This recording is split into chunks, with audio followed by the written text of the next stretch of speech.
नमो विष्णुपादाय कृष्णपृष्ठाय भूतले श्रीमते भक्तिवेदांत स्वामिन्निति नामिने। नमस्ते सारस्वती देवे गौरवाणी प्रचारिणे निर्विशेषा शून्यवादी पाश्चात्य देशतारिणे। जय श्री कृष्ण चैतन्य प्रभु नित्यानंद श्री अद्वैत गदाधर श्रीवासादि गौर भक्त वृंद। हरे कृष्ण कृष्ण कृष्ण हरे हरे, हरे राम राम राम हरे हरे। मुखं करोति वाचालं पंगुं लंघयते गिरिं यत्कृपातमहं वन्दे श्रीगुरुं दीनतारिणम्।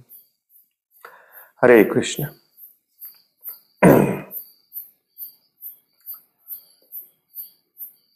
श्रीमद भगवद गीता जशी आहे तशी, भाषांतर आणि तात्पर्य कृष्ण कृपामूर्ती श्री श्रीमद ए.सी. भक्तिवेदांत स्वामी प्रभुपाद यांच्याद्वारे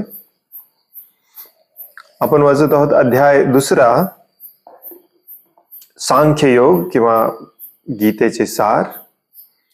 आणि आज आपण वाचणार आहोत श्लोक नंबर 61 आणि पुढे।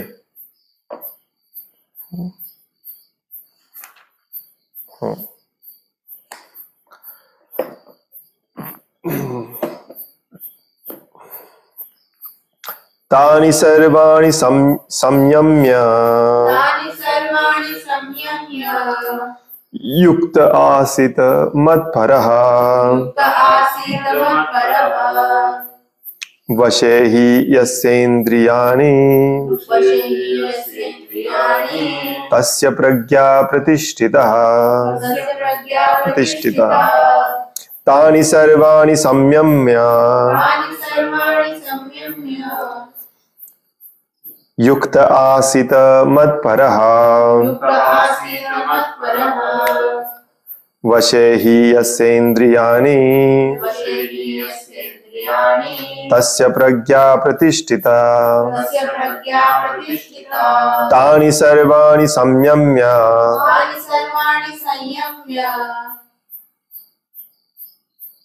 युक्त आसीत मत्परः वशे हि यस्येन्द्रियाणि तस्य प्रज्ञा प्रतिष्ठिता। तानि ती इंद्रिये सर्वाणि सर्व संयम्य संयमित करून युक्तः युक्त झालेला आसीत स्थिर असावे मत्परः माझ्याशी संबंधित वशे पूर्णपणे वश करून ही निश्चितपणे यस्य ज्याची इंद्रियाणी इंद्रिये तस्य त्याची प्रज्ञा भावना किंवा चेतना प्रतिष्ठिता दृढपणे स्थिर होते।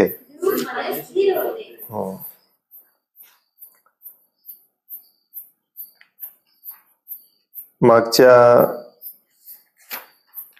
एका श्लोकामध्ये देखील भगवंत हेच म्हणतात, तस्य प्रज्ञा प्रतिष्ठिता। हे तिसऱ्यांदा वापरले आता याच्या। अर्जुनने प्रश्न विचारलेला आहे की असा प्रज्ञावान दृढ भक्त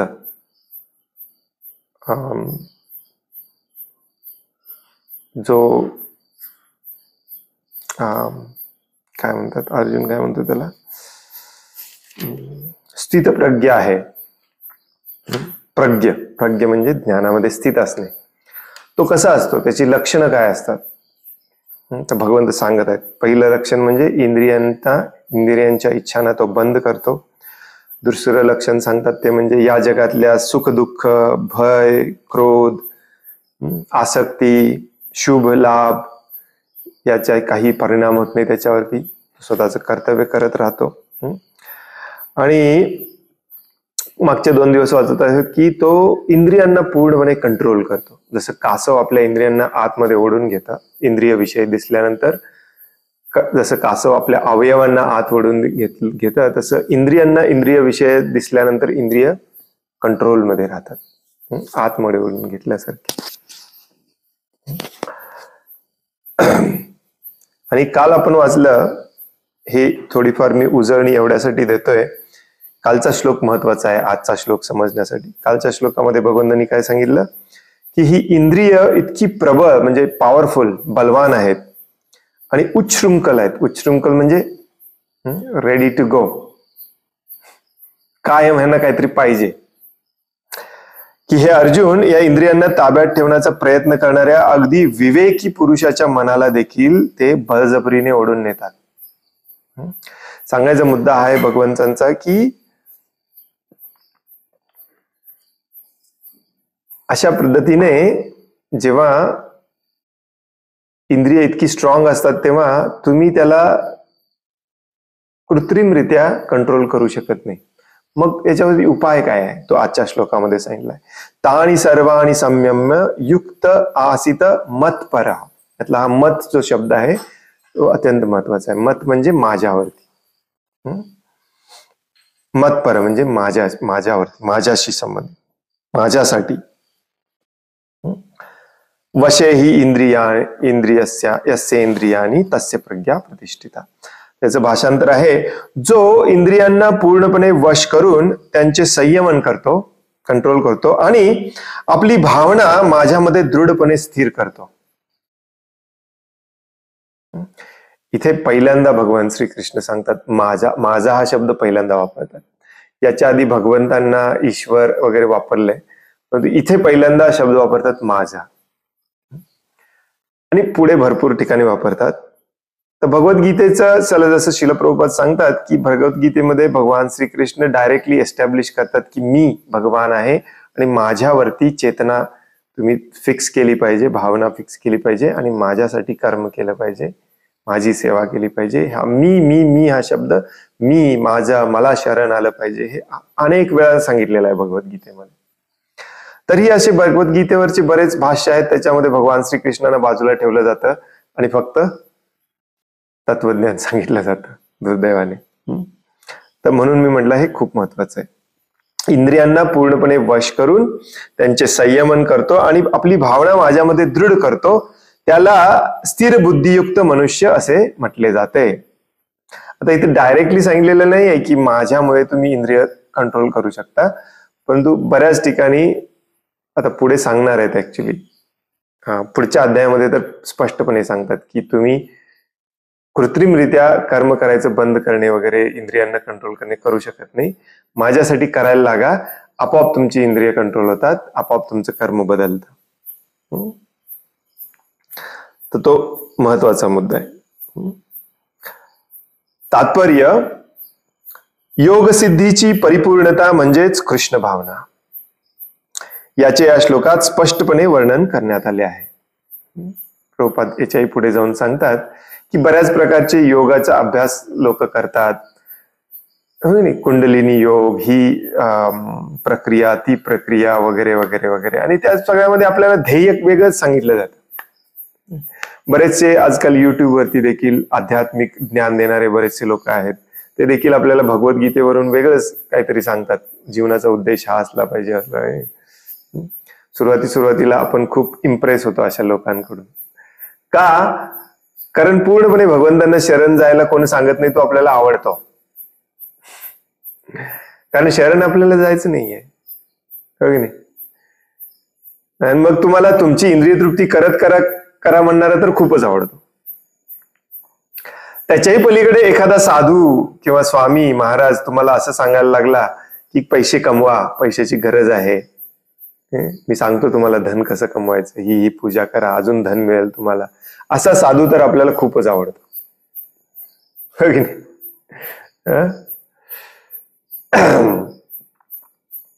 परंतु भगवद्गीतेमध्ये एकच मेसेज आहे, ते म्हणजे पूर्णपणे भगवंतांना शरण गेलं पाहिजे, पूर्णपणे भगवंतांच्या भावनेमध्ये स्थित होणे, त्याला कृष्ण भावना प्रभुपाद म्हणतात. माहिती नाही पूर्वीच्या आचार्यांनी किंवा दुसऱ्या कुठल्या संप्रदायाने हा शब्द कधी वापरलाय की नाही, कृष्ण भावना किंवा कृष्ण कॉन्शियसनेस. हे मी पहिल्यांदा जेव्हा ऐकलं हे प्रभुपादांकडून आणि प्रभुपादांच्याकडून रिपीटेडली ऐकलं, तेव्हा माझ्या लक्षात आलं की that is the perfect word. हा शब्दच परफेक्ट आहे. भावनेला खूप महत्व असतं. हा परफेक्ट शब्द आहे. प्रभुपादांनी याला हिंदुत्व म्हटलं नाही, दुसरं कुठल्या संस्थेला नाव दिलं नाही. बरेचसे लोक नाव देतात की नाही, ईशा फाउंडेशन वगैरे. प्रभुपादांनी एकदम सिंपल ठेवलं. आपल्याला करायचं काय आहे, कृष्ण भावनेमध्ये यायचं आहे. आणि तोच महत्वाचा मुद्दा संपूर्ण भगवद्गीतेमध्ये समजावून सांगितला की कृष्ण भावना म्हणजे असतंय काय. जसं की आता 3ऱ्या अध्यायामध्ये सांगितलं जाणार आहे की कर्म म्हणजे काय असतं आणि कर्मयोग म्हणजे काय असतो. 3ऱ्या अध्यायाचं नावच आहे कर्मयोग. परंतु खरा कर्म समजावून सांगितलंय 5व्या अध्यायामध्ये, ज्याचं नाव आहे कृष्ण भावना भवित कर्म. आणि ते का महत्वाचं असतं.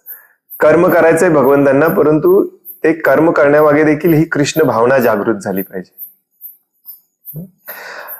आणि म्हणून इथे या श्लोकावरून हे सिद्ध होतं. प्रभुपाद म्हणतात की जीवनाची परफेक्ट स्टेज, परिपूर्णता ही आहे म्हणजे कृष्ण भावनेमध्ये येणे. कसं काय सिद्ध होतं बरे. भगवंत म्हणतात इथे की जो इंद्रियांना पूर्णपणे वश करतो. ठीक आहे, बरेचसे लोक इंद्रियांना वशमध्ये करतात. बरेचसे लोक आपल्याला दिसतात, योगी लोक जे पूर्णपणे इंद्रियांना कंट्रोलमध्ये असतात. त्यांचे संयमन करतो, कंट्रोल करतो आणि आपली भावना माझ्यामध्ये दृढपणे स्थिर करतो. हे महत्वाचं आहे. मतपर हा मतपर दोन्ही हा जोडाक्षर आहे. हा बऱ्याच ठिकाणी येतो. मतपरायण, मतपर वगैरे. हे व्यवस्थित लक्षात आपल्याला समजावून घ्यायचंय. मतपर त्याला स्थिर बुद्धियुक्त मनुष्य असे म्हटलेलं आहे. दुसऱ्या शब्दात भगवंतांनी ऑलरेडी सांगितलं, त्याला बुद्धियोगी म्हटलं जातं. बुद्धियोग. म्हणून प्रभुपाद सांगतात की योग सिद्धीची परिपूर्णता. सिद्धी म्हणजे काय, द हायेस्ट कन्सेप्शन ऑफ योग परफेक्शन. योग अभ्यास जनरली लोक सिद्धी प्राप्त करण्यासाठीच करत असतात. आपण देखील त्यासाठीच करत असतो. शरीर चांगलं राहावं, मन शांत राहावं, हे पण एक प्रकारची सिद्धीच असते. परंतु ऍडव्हान्स्ड योगी लोक योगाभ्यास करत असतात की ज्या 8 प्रकारच्या सिद्धी आहेत त्यातली एखादी सिद्धी आपल्याला मिळावी. हवेतनं वस्तू काढणे, दुसऱ्याच्या मनातलं जाणणे, लहानातलं लहान होणे, मोठ्यातला मोठा होणे, एखाद्या व्यक्तीला आपल्या वशमध्ये ठेवणे, वशिता म्हटलं जातं त्याला. परंतु हे सगळे योग सिद्धी देखील इतक्या तात्पुरत्या आहेत आणि त्या तात्पुरत्याच तुम्हाला सुख देणार आहेत. खरी योग सिद्धी असते ती म्हणजे पूर्णपणे आनंदी होणे. भागवतामध्ये खूप ठिकाणी हा शब्द वापरला जातो. समसिद्धी, समसिद्धी हरितोषणम ययात्मा सुप्रसिद्धती. सिद्धी, टॉपमोस्ट सिद्धी काय आहे, पूर्णपणे आपण आनंदी झालं पाहिजे. आणि पूर्णपणे आनंदी व्हायचा एकमेव मार्ग आहे तो म्हणजे कृष्ण भावनेमध्ये येणे. म्हणून या कृष्ण भावनेला परमोच्च समसिद्धी म्हटलेलं आहे, योगाची सिद्धी. योगाभ्यास करणारच असाल तर भगवंतांना प्राप्त करायचं ध्येय ठेवा. बाकी कुठला ध्येय ठेवू नका. योगाची परिपूर्णता म्हणजेच कृष्ण भावना. याचे या श्लोकात स्पष्टपणे वर्णन करण्यात आले आहे. प्रभुपाद आहेत म्हणून आपल्याला कळालं, ते स्पष्टपणे वर्णन केलेलं आहे. प्रभुपाद म्हणतात की डायरेक्टली सांगितलंय. असं आचार्यांच्या चष्म्यातून आपल्याला भगवद्गीता समजून घेतली तर आपल्याला लवकर समजते. आणि जोपर्यंत मनुष्य कृष्ण भावना भवित होत नाही तोपर्यंत त्याला इंद्रियांना संयमित करणे मुळीच शक्य नाही. असं मी मगाशी म्हणालो की या श्लोकामध्ये सांगितलेलं आहे की याच्यामुळे तुम्ही इंद्रियांना पूर्णपणे कंट्रोल करू शकता. श्लोकामध्ये डायरेक्टली लिहिलेलं नाहीये, पुढे भगवंत सांगणार आहेत. हा मेसेज डायरेक्टली पण सांगणार आहेत. इथे असं लिहिलंय की जो इंद्रियांना वश करतो, कंट्रोल करतो आणि आपली भावना माझ्यामध्ये स्थिर करतो. पण तो ऍक्च्युली भगवंतामध्ये आपली भावना स्थिर केल्याशिवाय आपली इंद्रिय कंट्रोल होतच नाही. होतात काही काही योग्यांच्या केसेसमध्ये आपण पाहतो की पूर्णपणे त्याचं इंद्रिय सगळी त्याच्या कंट्रोलमध्ये, परंतु ती पूर्णपणे झालेली नसतात. म्हणजे काय, कधी भौतिक प्रलोभन येईल आणि कधी हा योगी संन्यासी आपलं संयमन सोडेल आणि भौतिकतेला बळी जाईल, पतित होईल, सांगता येत नाही. कारण त्याचं ध्येय भगवंतांची सेवा किंवा कृष्ण भावना नाहीये.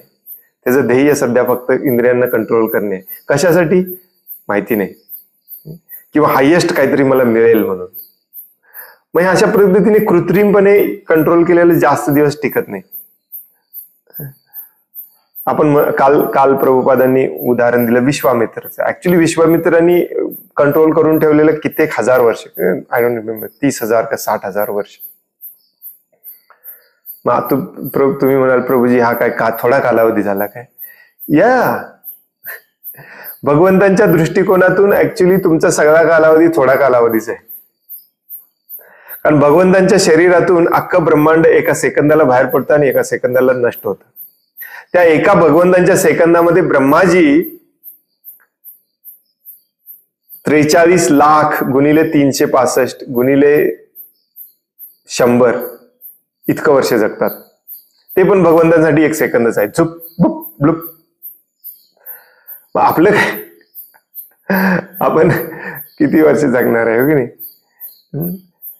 त्यामुळे या जगामध्ये कुठेही तुम्ही जन्म घ्या, ब्रह्मलोकामध्ये, स्वर्ग लोकामध्ये, जिथे आयुष्य खूप मोठं आहे, सुख भरपूर आहे, तरीही भगवंतांच्या दृष्टिकोनातून हे सगळं क्षणभंगूर आहे. म्हणून भगवंत पुढे म्हणतात, हे जग मी निर्माण केलंय दुःख देण्यासाठी आणि हे क्षणभंगूर आहे. दुःखालयम अशाश्वतम. त्यामुळे इंद्रियांना कंट्रोल करून करून किती वेळ करणार, हो की?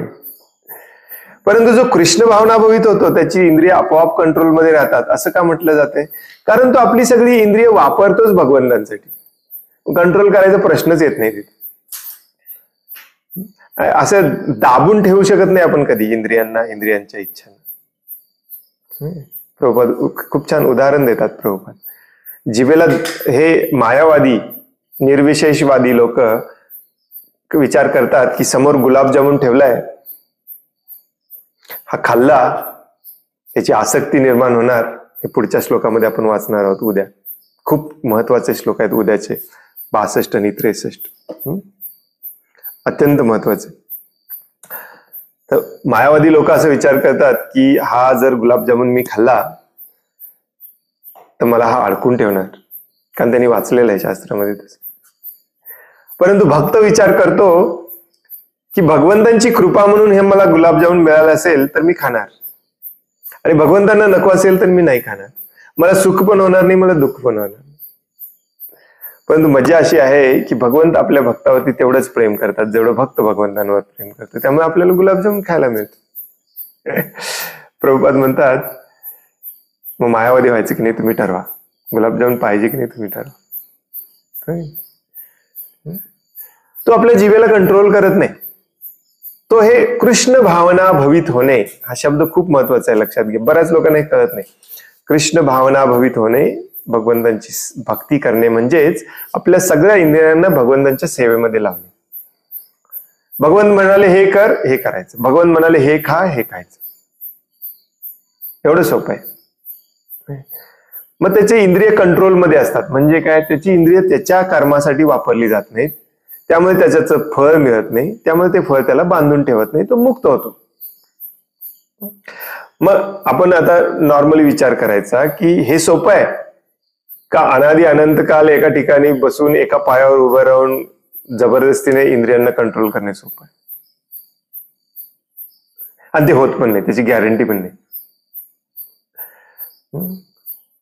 म्हणून भगवंतांच्या भावनेमध्ये, कृष्ण भावनेमध्ये डायरेक्टली यायचा सल्ला भगवद्गीतेमध्ये सगळीकडे दिलेला आहे. जरी हे कलियुगात, भगवद्गीता ऍक्च्युली कलियुगात नाही सांगितली होती. भगवद्गीता ऍक्च्युली कधी सांगितली होती? द्वापर युगाच्या शेवटी म्हटलं तरी भरपूर अजून वेळ होता द्वापर युग संपायला. युद्ध संपल्यानंतर महाराज युधिष्ठिराने बरेच वर्ष राज्य केलं. त्यानंतर परीक्षित महाराजांनी राज्य केलं. नंतर मग कलियुग सुरू झाला. परंतु तेव्हा भगवंतांना माहिती होतं आता द्वापर युग संपत आलाय. अर्जुनाला पण माहिती होतं द्वापर युग संपत आलाय. त्यामुळे ह्या ज्या दुसऱ्या योग पद्धती आहेत भगवंतांना प्राप्त करायच्या त्या शक्य नाही हे त्यांना पण माहिती होतं. म्हणून भगवद्गीतेमध्ये पुन्हा पुन्हा डायरेक्ट भक्ती योगाचा उल्लेख केला जातो. आणि आता ते संपून 5000 वर्ष झाली. आता आपण कुठला योग करणार आहे नाही, कशा पद्धतीने आपण कंट्रोल करणार, काय करणार आहे? आपलं तर आयु, स्मृती, बल, करुणा, सत्य एवढं कमी झालेलं आहे कलियुगाच्या सुरुवातीची जर तुलना केली तर, की म्हणजे आपण कशाला विनाकारण दुसरे प्रयत्न करत असतो मला कळत नाही. ते एवढा सोपा, साधा, सोपा, सहज, सुलभ मार्ग भगवंतांनी सांगितलेला आहे भगवद्गीतेत. माझ्याकडे या, मला शरण या, माझी सेवा करा, बस. काही करायची गरज नाही. तुमची इंद्रिय कंट्रोल होतात, कर्मबंधनात तुम्ही अडकत नाही. प्रभुपाद एक स्टेप पुढे जाऊन सांगतात आणि ऍक्च्युली भगवंत पण पुढे जाऊन सांगतात की जोपर्यंत आपण कृष्ण भावनेमध्ये येत नाही तोपर्यंत आपण इंद्रियांना कंट्रोल करूच शकत नाही. आणि हे पण युनिव्हर्सल ट्रूथ आहे, त्रिकाल सत्य आहे. जेवढं आपण सिरियसली घेऊ तेवढं आपल्यासाठी चांगलं आहे.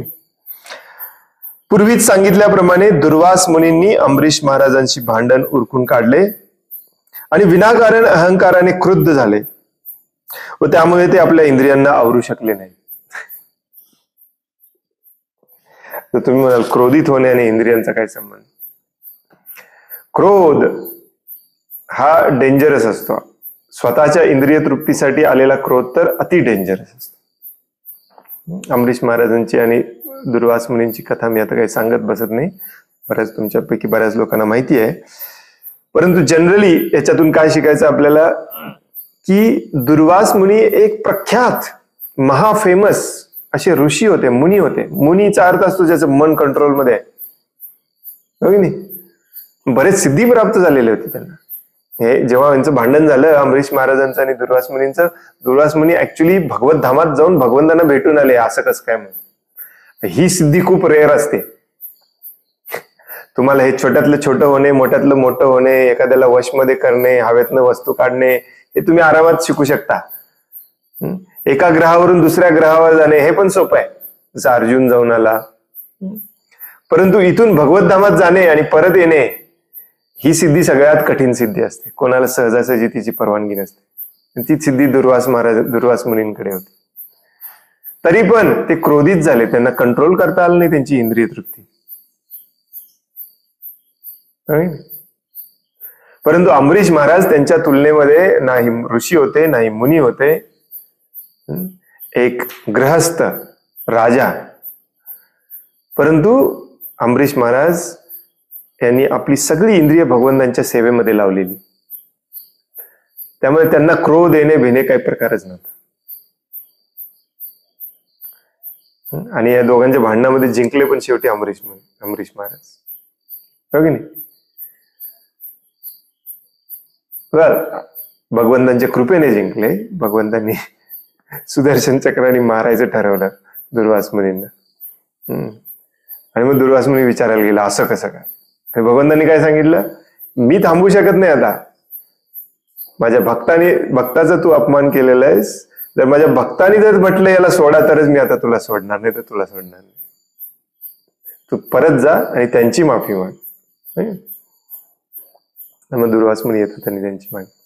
तर या कथेचा अर्थ प्रभुपाद इथे सांगतायत की तुम्ही जर भगवान श्रीकृष्णांचे शुद्ध भक्त असाल, पूर्ण वेळ तुमचा सततम प्रीतीपूर्वकम सदा सदैव भगवंतांची सेवेमध्ये आपली सगळी इंद्रिय वापरत असाल, तर भगवंत देखील तुमच्यासाठी तेवढंच प्रेमाचं आदान प्रदान करतात. आणि विशेष कृपा भगवंतांची काय असते माहितीये? तुम्हाला ते पतन होऊ देत नाहीत. तुमची इंद्रिय तुमच्या कंट्रोलमध्ये राहणार. दुसऱ्या कुठल्या पद्धतीने आपण इंद्रियांना कंट्रोल करायला गेलो तर होणार नाही, परंतु या पद्धतीने होणार. याउलट राजा अंबरीश दुर्वासांच्या इतके श्रेष्ठ योगी नव्हते, पण ते भगवत भक्त होते. त्यांनी दुर्वासांचा अनन्य त्यांनी दुर्वासांचा अन्याय शांतपणे सहन केला आणि परिणामी ते विजयी ठरले. अंबरीश महाराज आपली इंद्रिय संयमित करू शकले कारण श्रीमद भागवतमामध्ये सांगितल्याप्रमाणे त्यांच्याकडे पुढील गुण होते. अंबरीश महाराजांची कथा 9व्या स्कंदामध्ये येते. तिथे हा फेमस श्लोक आहे. त्यातलं शेवटचं वाक्य आपण काल वाचलेलं, परंतु इथे प्रभुपाद पूर्ण श्लोक देतात. पहिलं वाक्य काल वाचलेलं, इथे पूर्ण श्लोक दिलाय प्रभुपादांनी. सवय मन कृष्ण पदारविंदयो वाचांशु वैकुंठ गुणानुवर्णने करौ हरेर मंदिर मार्जनादिषु श्रुतिं चकारात च्युत सत्कथोदये मुकुंद लिंगा लय दर्शने दृशौ तद्भृत्य गात्र स्पर्शे अंग संगमम घ्राणं च तत्पाद सरोज सौरभे श्रीमतुल्यसा रसनाम तदर्पिते पादौ हरे क्षेत्र पदानुसर्पणे शिरो ऋषिकेश पदाभिवंदने कामं च दास्ये न तु काम काम्यया यथोत्तम श्लोक जनकाश्रयारती. सुंदर वर्णन आहे ऍक्च्युली, तुम्ही लक्षपूर्वक ऐका. याचा अर्थ आहे, अंबरीश महाराजांनी आपले मन भगवान श्रीकृष्णांच्या चरण कमलांशी स्थिर केलेले. अंबरीश महाराजांनी आपले मन भगवान श्रीकृष्णांच्या चरण कमलांवरती स्थिर केलेलं, काल वाचलं आपण. वाचा भगवत धामाचे वर्णन करण्यात रत केलेली. वाचांशु वैकुंठ गुणानुवर्णने, वैकुंठांचं गुण आणि वर्णन सांगण्यामध्ये त्यांची वाचा होती, दुसरं काही बोलायचेच नाहीत ते. हातांनी भगवंतांच्या मंदिराचे मार्जन केले, कानांनी भगवत लीलांचे श्रवण केले, नेत्रांनी भगवंतांचे रूप पाहिले, आपल्या शरीराने भगवत भक्ताच्या शरीराला स्पर्श केला, नासिकांद्वारे भगवत चरणांवर अर्पिलेल्या फुलांचा सुवास घेतला, जिभेने भगवंतांना अर्पिलेल्या तुळशी पत्राचा रस घेतला, पायाने भगवंतांचे मंदिर असलेल्या तीर्थस्थळांचा प्रवास केला, मस्तकाने भगवंतांना दंडवत प्रणाम घातला आणि भगवंतांच्या इच्छा पूर्ण करण्यातच आपली इच्छा अर्पण केली. आणि या सर्व गुणांमुळे ते भगवंतांचा मतपर भक्त बनण्यास पात्र झाले. इथे प्रभुपाद मुद्दामून मतपर हा शब्द वापरतात, कारण या श्लोकामध्ये, भगवद्गीतेच्या श्लोकामध्ये तो आला. मतपर म्हणजे माझ्यामध्ये परायण होणे, म्हणजेच माझ्यामध्ये कायमचं माझ्यामध्ये स्थित होणे.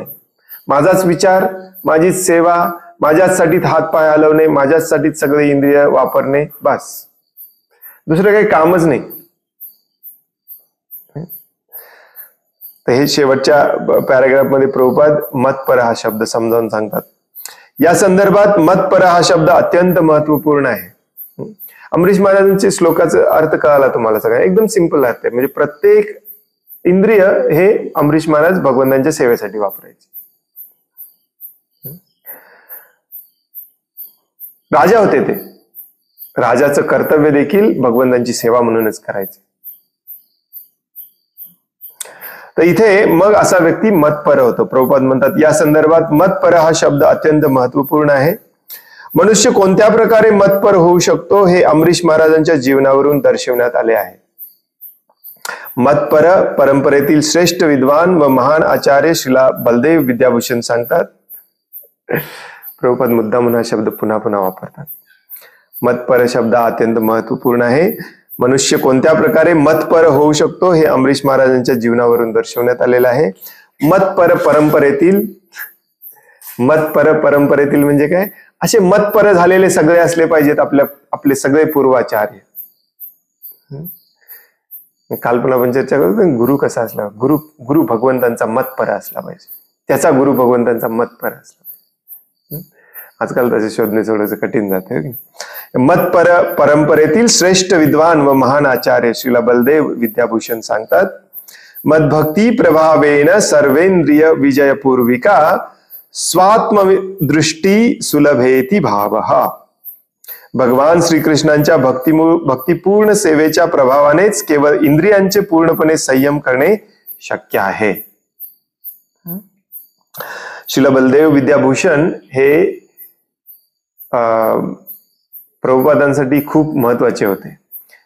कारण त्यांच्या लिहिल्या गेलेल्या भगवद्गीता आणि भागवतम मधून प्रभुपाद बरेचसे आपले भगवद्गीता आणि भागवतमचे तात्पर्य हे करतात, संदर्भ घेऊन पुन्हा लिहितात.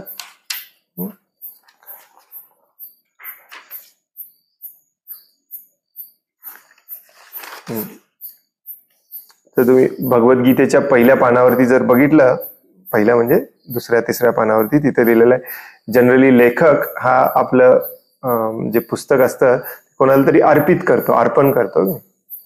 99.99% लेखक हे अर्पण करतात आपल्या बायकोला किंवा बायको आपल्या नवऱ्याला.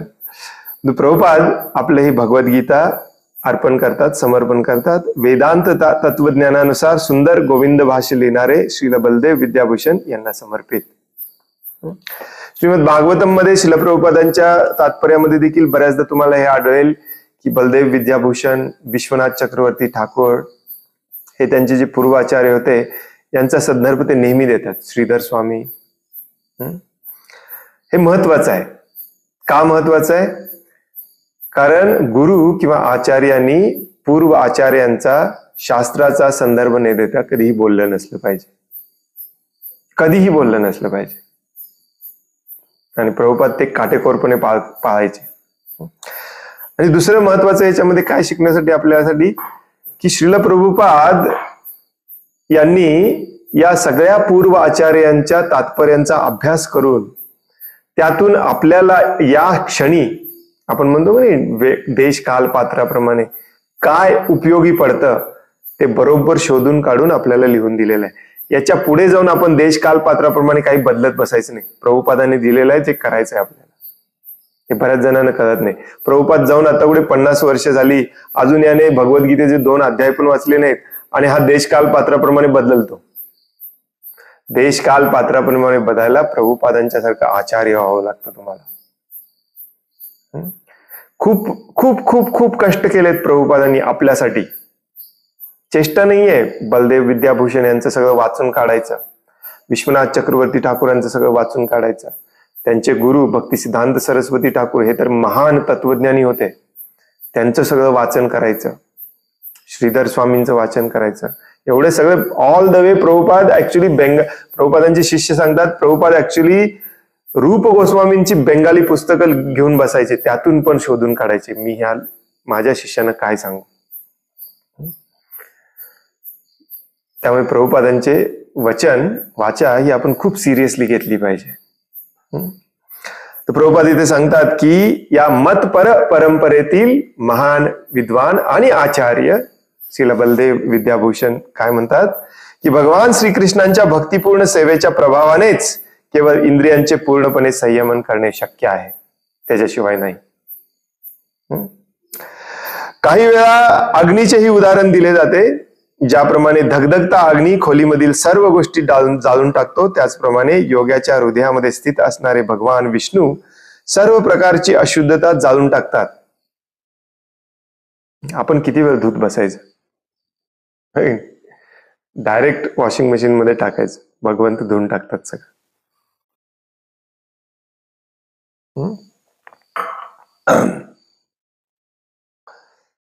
टुचक असं अग्नी लावत बसण्यापेक्षा भगवंत सगळंच जाळून टाकतात आपल्या हृदयातले सगळे अनर्थ.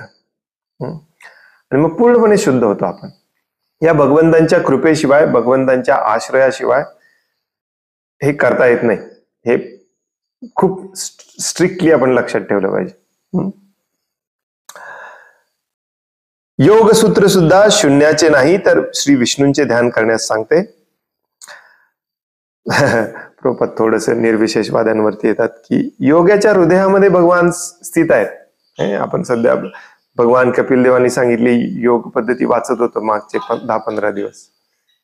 ते भगवान एकदा ते प्रकट झाले परमात्मा रूपामध्ये, जे नारायण स्वरूपामध्ये स्थित आहेत, तर ते तुमची सगळी मदत करतात, तुम्हाला ज्ञान देतात, तुमचे अनर्थ घालवतात, तुम्हाला भक्तिमय सेवेमध्ये घेऊन येतात. No doubt.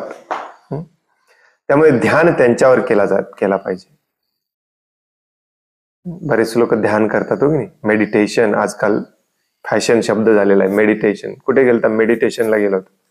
सकाळी उठल्या उठल्या अर्धा तास तरी मी मेडिटेशन करतो. कशावर मेडिटेशन करतो?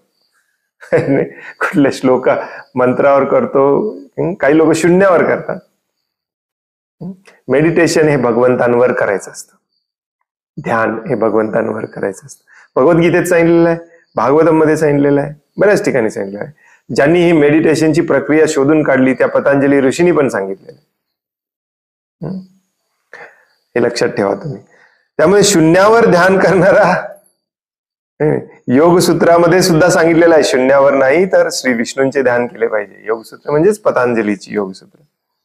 तथाकथित योगी जे विष्णू स्तरावर नसणाऱ्या कोणत्या तरी गोष्टीचे ध्यान करतात ते केवळ आभासपूर्ण अशा गोष्टीचे व्यर्थपणे ध्यान करीत आपला वेळ निव्वळ वाया घालवतात. बरेच वर्ष त्यांची इंद्रिय कंट्रोलमध्ये असल्यासारखी वाटतात, पण कधी पतन होईल काय सांगता येत नाही, कृत्रिमपणे केलं तर. परंतु जो विष्णूंवर ध्यान करतो त्याला त्या योगाची परिपूर्णता, समाधी अवस्था म्हणून विष्णू प्रकट होतात, नारायण प्रकट होतात, परमात्मा, आणि मग ते तुमचं सगळंच धुवून टाकतात. तुम्हाला काही काळजी करायची गरज नाही. एकदा प्रकट झाले की योगाला समजतं, यस यांची सेवा करायची आपल्याला. माहितीच नव्हतं मला, इतके वर्ष मी ध्यान करत बसलोय.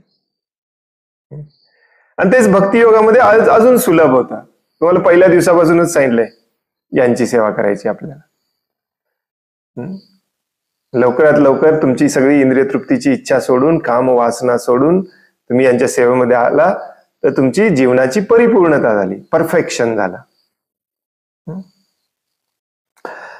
नसेल तर वेळ वाया घालवणे. आपण भगवंतांवर आसक्त होऊन कृष्ण भावनाभवित झाले पाहिजे.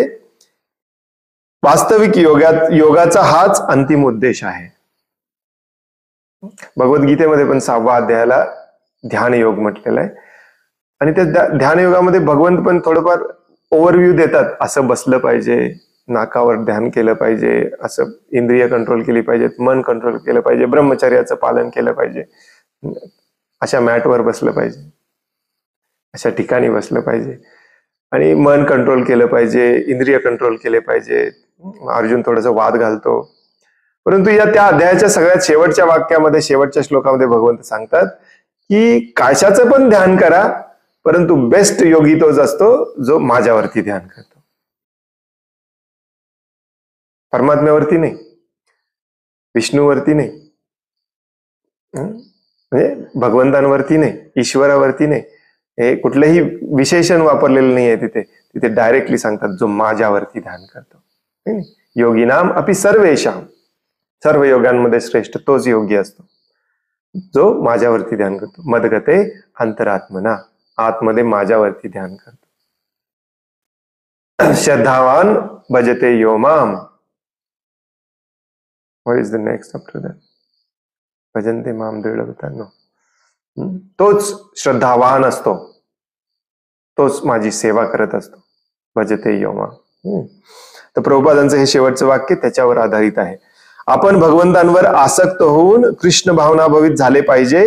वास्तविक योगाचा हाच अंतिम उद्देश आहे, सगळ्या योगाचा. म्हणून भगवद्गीतेमध्ये हे सगळे योग पद्धती समजावून सांगितल्यानंतर 7व्या अध्यायामध्ये भगवंत हाच मुद्दा सांगतात की हे तुला मी आता कर्मयोग सांगितलं, ध्यान योग सांगितलं, हे योग सांगितलं, ते योग सांगितलं, असा योग सांगितला, तसा योग सांगितला. या सगळ्यांचा उद्देश हेच आहे, मला प्राप्त करणे. आज नाही, उद्या त्याला कळतं, परंतु कळतं. काही लोक जीवनातल्या दुःखाला वैतागून येतात योगाच्या क्लासला, प्राणायामच्या क्लासला, आणि जीवनातली दुःख जावीत म्हणून योगा प्राणायाम करतात. पण तो हळूहळू त्यांना आतून भगवंत ज्ञान देतात की यस, आता तुझं जीवनातलं दुःख हे योगा प्राणायामामध्ये कंट्रोल झालेलं असेल तर त्याच्या पुढे ये. म्हणून ह्या योग्यांना वेळ लागतो, असं फिरून जावं लागतं त्यांना. आसन, प्राणायाम, प्रत्याहार सगळं कर. परंतु सगळ्या योगाभ्यासाचा उद्देश भगवंतच आहे. जे आज नाही कळालं तरी उद्या कळतं. हे भगवंत पुढे एस्टॅब्लिश करणार आहेत. प्रभुपाद इथे ऑलरेडी सांगतात की भगवंतांवर आसक्त होऊन कृष्ण भावनाभवित झाले पाहिजे. वास्तविक योगाचा हाच अंतिम उद्देश आहे.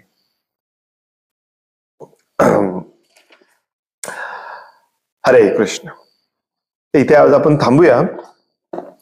उद्या दोन श्लोक एकत्र घेणार आहोत आपण, 62 आणि 63, आणि हे खूप खूप खूप खूप महत्वाचे श्लोक आहेत या अध्यायातले आणि आपल्यासाठी प्रॅक्टिकली शिकण्यासारखे. हेच लाईफ आहे. पुढच्या ज्या 2 श्लोकामध्ये जे सांगितलंय ना, तीच एक्झॅक्टली आपल्याला शिकायचं आहे या भगवद्गीतेतून. हे 2 श्लोक तुम्हाला कळाले ना तर भगवद्गीता समजायला खूप सोपं जातं. खूप खूप खूप खूप सोपं जातं आणि एकदम प्रॅक्टिकल आहे. त्यामुळे मिस करू नका. कदाचित 2-3 दिवस लागतील आपल्याला वाचायला दोन्ही श्लोकांचं तात्पर्य.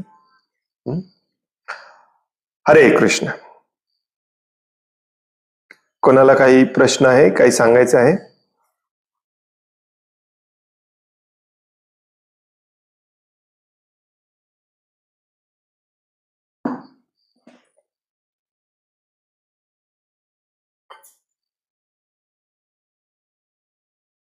ते घातली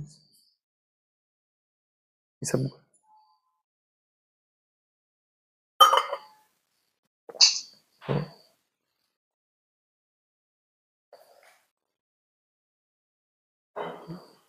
हरे कृष्ण. कोणाला काही प्रश्न आहे, काही सांगायचं आहे?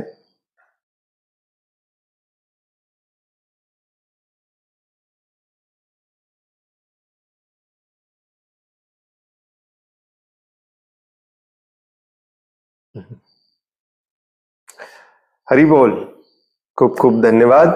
वांछा कल्पतरो वयश्च कृपा सिंधुभ्य एव च पतितानां पावनेभ्यो वैष्णवेभ्यो नमो नमः. अनंत कोटि वैष्णव वृंद की जय. वैष्णव ठाकुर शिल प्रभुपाद की जय. भगवद गीता जशी आहे तशी की जय. हरे कृष्ण. धन्यवाद. हरे कृष्ण प्रभु.